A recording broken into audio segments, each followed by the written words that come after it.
I ought to have anticipated it. Kayla had been a constant source of pain for me for years, a shadow that lurked in the corners of my marriage, waiting for the ideal opportunity to strike. I simply didn't think she would get this far. I never imagined she could do what she did. However, everything fell apart the night of my husband's birthday. By the end of it, she had finally wrecked herself. Her marriage was in ruins, and she was in handcuffs. An unhealthy sister-in-law. I've been married to Harry, my best friend, my companion, and my rock, for 7 years. Our union? It's sturdy, powerful. The sole issue? Kayla, his sister. Kayla is poisonous, in charge, and manipulative. For some reason, she has never been able to come to terms with the fact that her beloved brother is married to me. She thrives on drama and confusion. I tried at first.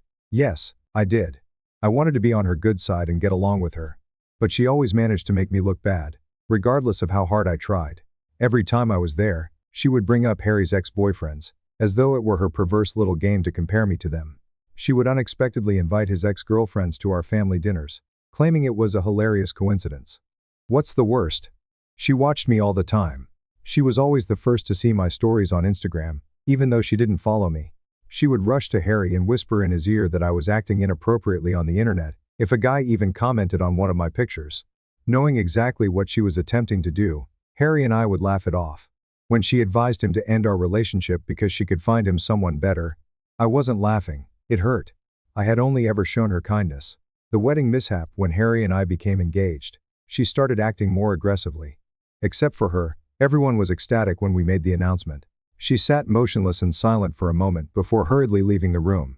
She called Harry later that evening, sobbing and yelling that she, not some unidentified family member, should have been the first to find out. He treated her as though she were his spouse. Then she sent me an SMS. She had always been the sole woman in her brother's life, so she sent him a lengthy, almost menacing message telling him to treat him well. It made my spine tingle. And that was only the start. Kayla was involved in every aspect of our wedding preparations. She was critical of the setting, the colors, and the attire. I informed her that I was tired of her incessant urge to make everything about herself, and that she was no longer welcome to our wedding. She widened her eyes in surprise, as if she had never anticipated my retaliation. And he supported me when she rushed to Harry and sobbed about how I had made her feel ashamed. "If you can't respect my wife, you won't be at our wedding," he stated to her. All she could do was apologize. However, I didn't think so. I was correct not to. Because she wore a black, veil-adorned, floor-length gown on the wedding day, as if she were grieving over a funeral. She also ensured that everyone was aware of the identity of the deceased. She pretended that Harry was being torn away from her while she complained to the visitors about how she had lost her brother to another lady. Showmanship. Everything. When Harry finally had enough, he confronted her, but she retaliated by saying I was controlling and that she was entitled to wear anything she wanted. Even my in-laws were worn out by then. The school expelled her. It was embarrassing. Not for me though. For her. I realized then and there that this woman would never change. A false redemption. When Kayla miscarried 2 years ago, things took an unexpected turn. She was heartbroken. And I had sympathy for her in spite of everything she had done to me. Thus, Harry and I became softer. We gave her permission to rejoin us and spend time with our kid, Nate. She also appeared to be different for a spell. Kinder. Softer. However, I ought to have known. Individuals like Kayla never change. They do nothing except wait. As expected, the bitterness returned. She was constantly complaining about how difficult her life was. She constantly complained about how everything seemed to be working against her, how her shattered relationships, failed friendships, and job losses were all never her fault. She never accepted accountability. It was always the fault of someone else. After that, she married Jamie. They abruptly excluded us from the wedding invitation. Harry gasped. She said she couldn't risk me spoiling her special day when we inquired why. She acted as if I had done her any harm. Harry snapped. If she doesn't receive an invitation, neither will I. Furthermore, I have no intention of funding this wedding. She went into a tailspin after that. She begged for my pardon over the phone. It was better of me to tell her to shove it. I did, however, forgive her. Since I desired tranquility. Her wedding was a huge success. And 6 months later, she arrived at our door, sad, sobbing, and griping about the breakdown of her marriage. Things became risky at that point. The suspicion starts. We let her remain with us for a few days. She also developed an obsession with my life during that time. She asked far too many questions and became obsessed with my routine. Why do you always go to the gym so early? Why do you shower before work? You didn't used to. You always carry a change of clothes. Why? I didn't give it much thought at first. I gave an honest response, saying that I enjoyed staying in shape and detested perspiring at work. She went too far, too, one day over lunch. Abruptly, she turned to Harry and spoke. Did you guys sign a prenup? The room fell silent. Harry scowled. No. Why? She grinned. Just curious. You never know, right? People cheat all the time. Maybe even your own wife. My stomach dropped. I demanded. What the hell are you implying? Her eyes glinted with venom as she leaned back. You're always taking extra clothes to work. You frequently take a shower at the gym. It's obvious, isn't it? She was accusing me of cheating. My in-laws cut her off right away. Then she went over the finish line. She chuckled. Hell, for all we know, Nate might not even be Harry's kid. Never in my life have I witnessed my hubby so furious. His whole face flushed. He looked directly at her and said, You're not a mother, Kayla. And maybe that's for the best. Heaven would be a better place for a child than for someone like you to raise them. The room went cold. Kayla let out a gasp. Her face turned white. She then sobbed as she fled the room. And for the first time in years, I had absolutely no pity for her. I was now able to see her true self. Furthermore, I was completely unaware of how much worse things were going to get. We stopped talking to Kayla after that evening. Family dinners won't be pushed anymore. We will no longer allow her to enter our house. No more giving her opportunities to sway her way back in. We had completed our task. And life was quiet for an entire year. There should be no arbitrary phone calls. There were no offensive comments made to her. Absence of persistent fear of her future move. We had never made a better choice. Until my pregnancy was made public. Kayla then scurried back. The announcement of the birthday, I discovered that I was pregnant 2 months ago. I started crying when the little plus sign showed up on the test, even though we hadn't been trying. Harry was ecstatic. Nate, our kid, was about to become a big brother. Since all of our closest friends and family will be there on Harry's birthday, we decided to break the news on that day. It seemed like the ideal time to attend his parents' large celebration on their lawn. It ought to have been a happy evening. Kayla, however, had other ideas. The snake's comeback. Kayla showed up there, so it must have spread the word about the gathering. She wasn't invited. We didn't even believe she was aware of it. But there she was, smiling broadly and feigning indifference as she stood at the front gate. Harry tensed up as we spotted her. He whispered to himself, What the hell is she doing here? She hurried to him and put her arms around his neck before we could respond. I missed you so much, she exclaimed, her eyes brimming. I was disgusted as I watched. She didn't support Harry. She missed her family, which is why she wasn't here. She sensed that she was losing control of us, which is why she was here. She was also attempting to re-enter. The fishing apology. Harry retreated from her hug. He responded icily. You must apologize to my wife. Kayla turned to face me, her face tense. Her eyes were filled with pure anger for a moment. She then feigned a charming smile.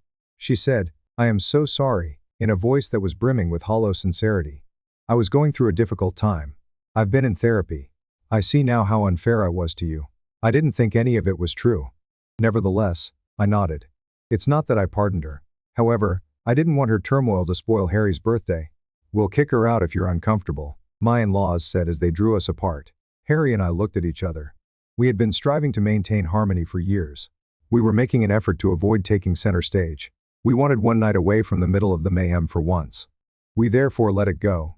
However, I should have seen that Kayla is more than simply a party spoiler. She ruins everything. The news that broke her heart. Kayla was acting like a totally different person as the evening wore on, laughing and interacting with others.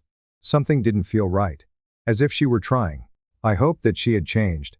My intuition, however, warned me otherwise. The cake cutting followed. In his heartfelt address, Harry expressed his gratitude for his friends, family, and most importantly, me. He expressed his gratitude for having a woman like me by his side. Then he turned to the audience and grinned broadly, saying, And now, we have even more to celebrate. Because we're having a baby. Cheers broke out. My mother hugged me while crying. With pride in his eyes, Harry's father shook his hand. Everyone was ecstatic. Everyone was present except for Kayla. She did not give a clap. She didn't applaud. She simply sat there, staring at me, transfixed and silent. Something horrible, something bitter, disfigured her face. I watched as she tightened her hold on her glass. I realized then that she was not pleased for us. Not by any means. The special plate. When the frenzy subsided, I stood up to assist with lunch service. However, my parents and in-laws demanded that I take a seat. They fussed, saying that you shouldn't even be standing at this moment. As everyone hurried about, placing plates on the tables, I remained seated and observed. At that moment, Kayla approached me with a radiant smile. "I wanted to bring you your plate personally," she added, setting a platter down in front of me. "I know we've had our issues, but I really want to make things right. Consider this my way of making it up to you." I glanced at the plate below. Shrimp. An enormous portion of shrimp. I was filled with nausea. I have a serious allergy. Kayla is aware of that. She has always been aware of that. My hands became icy. Was she forgetting? Was I wrong? Was it terrible, or what? I clenched my teeth. I pushed the dish aside and replied, "Thanks, but I'll grab something else." Jamie, Kayla's husband, came over as I was getting up to get another one. He said, "Hey, congrats again," with warmth. He then gave the unopened food a nod. "Not hungry?" "Allergic," I replied. Kayla must have forgotten.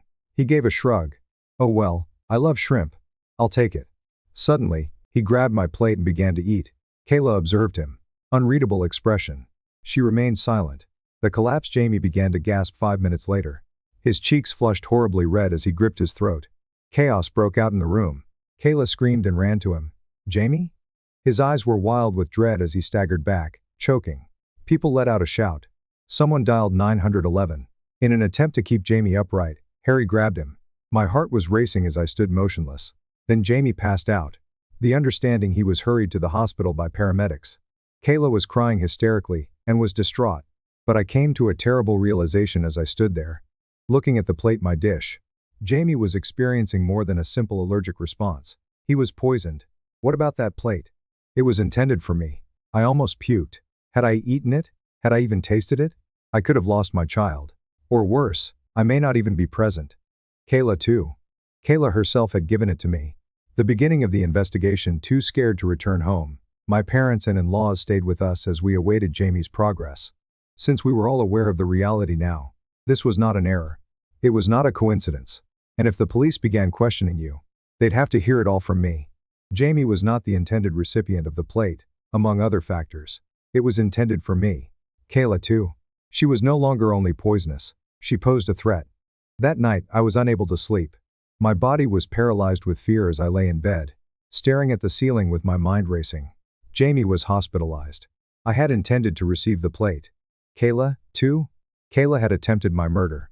I kept playing again the scene where she gave me the plate.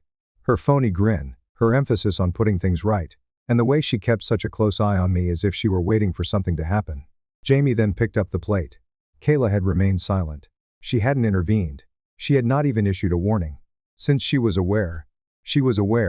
The notion of what may have happened, if I had taken a single bite, made my stomach turn. I may have lost my child if Jamie hadn't taken my plate. Or worse, I might have lost my life. For what purpose? Because she was unable to tolerate me?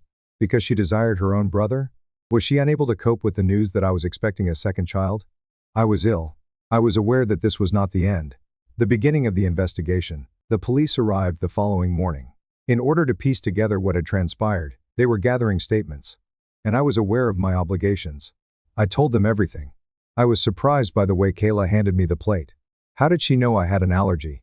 How Jamie had accepted it instead, oblivious to the risk. Harry was standing next to me, clenching his jaw and exuding rage. My in-laws? It devastated them. The news that their daughter was being investigated for poisoning her own spouse had to be heard by Kayla's own parents. The plate was taken as evidence by the police. The security footage followed. As we viewed the footage from the cameras my in-laws had installed throughout their property, my heart sank. The video captured everything. In the kitchen, Kayla is hovering over a plate, adjusting the meal in some way. Then she smiled and walked directly to me, setting the plate in front of me. As clear as day. It couldn't be explained away. This time, she can't use talk to get out of it. Jamie discovers reality. Jamie was stable enough to speak a few days later. To be honest with him, Harry and my father-in-law visited him in the hospital. When did they do it? It caught him off guard. His eyes were black with awareness as he sat there, silent. At last, he murmured quietly, "You're telling me that my own wife poisoned me?" Harry gave a nod. He said the words, "It was meant for my wife," in a trembling. She handed her the plate. Jamie's hands gripped the blanket as he swallowed hard. He muttered, "She tried to kill her. She tried to kill the baby," as though stating it aloud would make it more genuine. And suddenly his face became stern. "I want to press charges." Kayla's fate was decided in an instant. The arrest Kayla was taken into custody 2 days later. She didn't resist at all. She started crying when the cops arrived at her house and told her what they had discovered. She exclaimed, "I didn't mean to kill her. I just wanted her to suffer." And there she confessed. Claimed that when we told her we were expecting, she was furious. She claimed that instead of killing me, her intention was to get me to the hospital. As if that improved things in some way. As if it somehow made her actions disappear. Jamie had suffered a wound, collateral harm. And now? He no longer desired to interact with her. The betrayal is pervasive. My in-laws sat in quiet that night after Kayla was arrested. They had defended her for years. She spent years justifying her actions. And now? They were now fractured. How did it come to this? How did we raise someone like this? My father-in-law continued to shake his head, while my mother-in-law sobbed quietly, staring at her hands. Harry didn't cry. He did not shake his head. He simply sat there, expressionless, as if something had finally given out inside of him. When he eventually said, "She was never going to stop, she was always going to try to ruin us. And when she couldn't ruin us, she tried to destroy us." He then looked at his parents. "I don't want to hear her name again. Ever." That was the end of it. This was the final blow to their relationship. Kayla had lost everything. Kayla's final hopeless effort. She called from jail a week later. Although she was not permitted to speak with us directly, she managed to reach my in-laws. What did she do, too? She pleaded. Pleaded with them to save her. Pleaded with them to assist her. Then she revealed something shocking. "I'm pregnant." When I heard the news, I felt sick. Was she telling the truth? Was this really another attempt at manipulation? Or was she actually trying to take away my child while carrying another? I felt like screaming. To let her know how much she had already stolen from us, I longed to shake her. But who are Harry's parents? At last, they had figured out their lesson. "We are no longer able to assist you," my father-in-law stated. "You did this to yourself." And nobody came to her aid for the first time in her life. Going ahead, Jamie promptly filed for divorce. He had no desire to interact with her. She was accused of assault, reckless endangerment, and attempted poisoning. After her trial, she will undoubtedly spend a very long time in prison. And me? I should be relieved. I ought to feel secure. I still wake up in a cold sweat on some nights though, since I can clearly recall the moment she put that plate in front of me. I am recalling the moment I nearly lost everything. These days, the only people I eat from are Harry and my mother. Before going to bed, I still check my hair twice. I am aware that she is no longer there. However, occasionally I still sense her shadow. It takes longer for some wounds to heal. However, I remind myself each time I feel my baby kick, we made it through. Kayla too? She will never again harm us. The air seemed different when Kayla was taken into custody, lighter, less noisy. There was no venom injected into family get-togethers. No deliberate jabs wrapped in compassion. And for the first time in years, there was no shadow hanging over us. She had left. Nevertheless, she continued to haunt me. Because I couldn't shake the truth of what she did, even though she was imprisoned and stopped seeing us. She'd made an attempt to harm me. I had nearly lost my child to her. And distance couldn't change that reality. The trial starts. The trial began after a few months had gone. Jamie sat with us, not for her, but to ensure that she was held accountable. He had changed appearance. Weary. Thinner. As if he had just about made it through loving the wrong person. By contrast, Kayla? She appeared to be vacant. This was not Kayla's usual exaggerated, dramatic persona. No feigned crying, no outbursts, no deceit. She was only a shadow of the person she once was. And as I looked at her, I didn't feel angry for the first time in my life. I had no feelings. I was relieved because I no longer had to deal with her. Her feeble excuse, she attempted to defend it when she eventually testified in court. "I didn't mean to kill her," she cried. "I just wanted her to suffer a little. I wanted her to know what it felt like to lose something." My stomach rumbled. "Have you lost anything?" She had wished for my miscarriage. Out of spite, she had wanted to take my child away from me.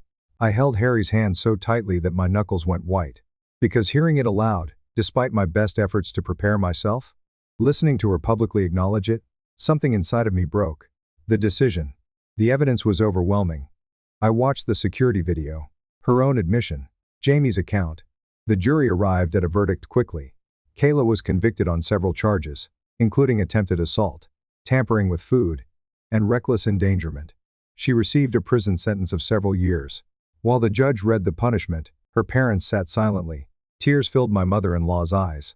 Not because she pitied Kayla, though, since she at last comprehended. Kayla wasn't just being herself here. This was her real self. She would now have to pay for it. The repercussions. Following the trial, Kayla made one phone call. Not to me. To her parents.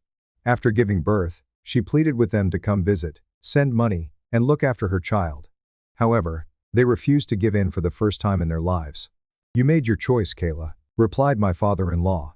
"Now live with it." And they didn't talk to her again after that. Jamie's liberty. As soon as Kayla received her sentence, Jamie completed their divorce. He was unencumbered. And just as the weight had gone off my shoulders, I watched it lift off his. We began inviting him more frequently to family get-togethers. Not merely out of sympathy, but because he had become a member of the family. Because he had also suffered in spite of all. And when it counted most, he had decided to support us. The birth of the child. Months went by. My stomach expanded. Then, at last, she appeared. Our daughter. I felt something shatter inside of me the first time I held her. Not melancholy. Not an injury. Relief. Kayla had attempted to ruin my joy. She had attempted to rob me of this moment. However, she was unsuccessful. I prevailed. I have my daughter. I got to have my son be a big brother.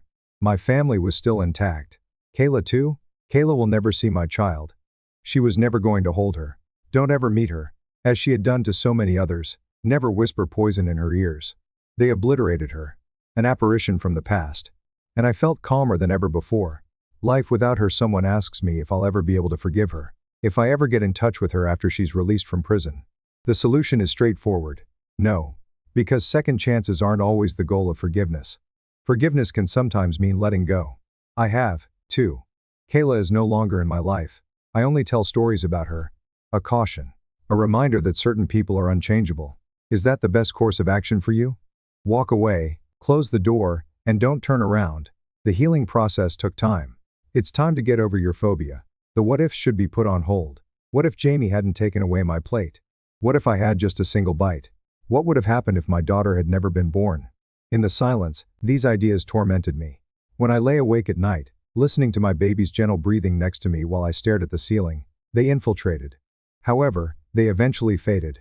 I didn't let Kayla's behavior define who I am.